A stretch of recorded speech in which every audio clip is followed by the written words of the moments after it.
Noise reduction is the next thing I want to show you. Do you hear that? No? Okay. There is noise there. There's also like a piano in the background in a practice room or something. So I'm just going to show you the noise reduction process. It's really, really easy. You could do what Dalen did, which is just a right click and you can silence it. That's one option.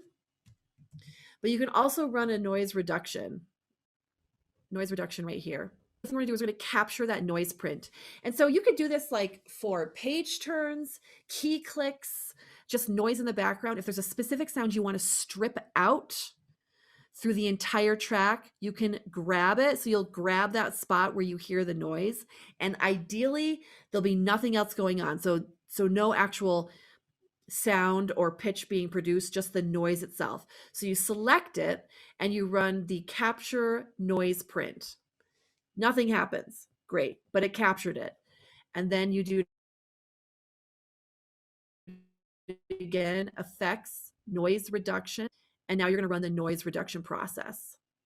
You'll see this pop up. This is an entire semester worth of knowledge right here. We're not going to get into it, but you're basically seeing a sound wave pattern of that noise. You click on, and you can preview it. If I click play,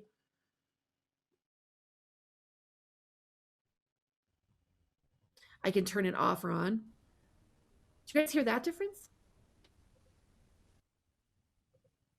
Not coming through the Zoom. Okay. Anyways, then you click apply and it strips it out. Now, if you're very brave, you could run that through the entire track. So it's already captured that noise. So I'm going to select the entire track and I'm going to run that process, noise reduction process.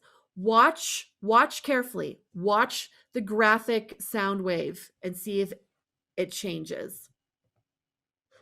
There it is. That's what it had already grabbed. Apply. Okay, and we didn't see any change. So it stripped it from the entire track. Let's just make sure it's not degraded.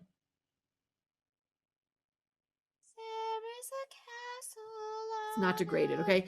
You have to be careful. If you are going to run a noise reduction process through an entire track, you just want to make sure that the frequencies it eliminates doesn't degrade the original sound. Does that make sense what I said? So if you grab a profile of a sound that you don't want and then you run the process for the whole track, you just don't want it grabbing those frequencies like from actual pitches and degrading it. So you can do it in a section. I almost never run the process for an entire track. I just run it usually for parts in a track if there's something I need to pull out. Okay, so that's the noise reduction process. Best to do it inside just the individual tracks if there's things you need to pull out. So I'm in an individual waveform. Whatever I did here, it's going to save and it'll be back inside that multi-track. Oops, sorry, I clicked the wrong place. Multi-track right here.